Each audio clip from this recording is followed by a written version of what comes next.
Hello and welcome sa Waray Kusina Recipes. Today po ang ating lulutuin ay Bicol Express. So napakadali lang pong gawin ito at ang mga ingredients natin kakailanganin ay madali pong hanapin sa ating mga kusina. So today po ituturo ko sa inyo kung paano ito lutuin. So ito po yung ating mga ingredients. Kailangan po natin ng isang onion or isang medium size na sibuyas. Kailangan natin ng yung siling pangsigang at saka yung pork cubes at kailangan din natin ng ginger and then pati na din yung ating garlic. Tapos kailangan din natin ng salt and pepper at yung ating karne. Nilaga ko na po ito, pinalambot ko na siya. And then, kailangan din natin ng coconut milk at saka yung ating coconut cream. At isa pa po, kailangan po natin ng bagoong. Yun, bagoong alamang. So, ang ginamit ko ay yung luto na nabibili sa mga supermarket. Magpainit po tayo ng ating kawali at maglagay po tayo ng 2 kutsara na mantika.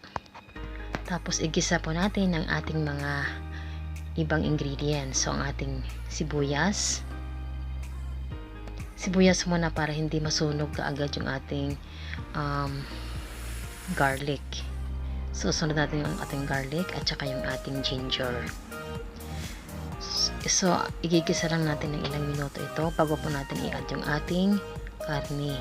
So yung ating karne hindi na siya masyadong matigas kasi binoiled ko na to ng mga about 30 minutes para lumambot siya. So ayan, haluin lang natin siya at pwede na at i-add na rin natin yung ating salt at saka yung ating black pepper.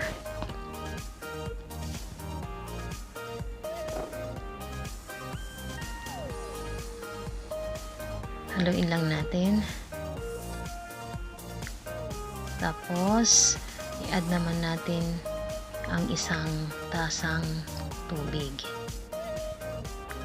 Pakukuluan lang natin ito ng mga 5 minutes o hanggang sa ma-absorb na yung tubig na inilagay natin.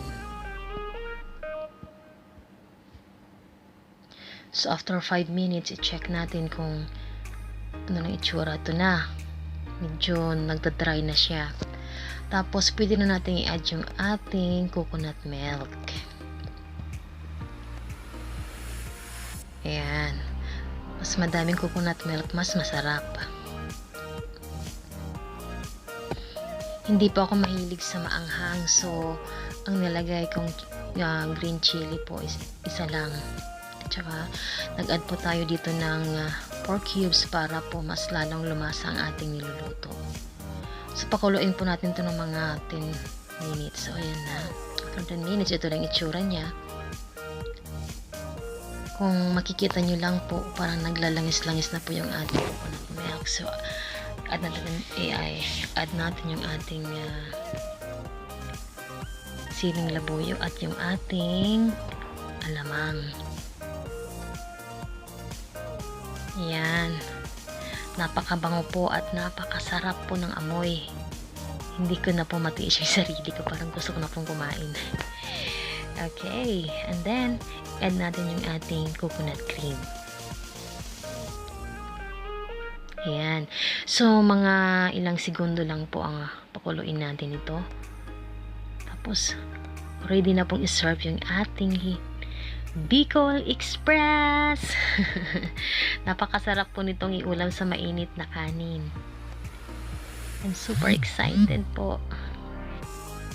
Sana po i-try nyo itong ating recipe and I hope na maging masayahan kayo sa lasa ng ating recipe. So tignan nyo po, napaka-creamy po ng ating sabaw. At napakabango po. Okay guys, ito na yung ating Bicol Express. Ready to eat na po. Napakasarap po nito. I'm so excited. Kailangan pong itry ninyo yung ating recipe. Alam po magugustuhan nyo po ito.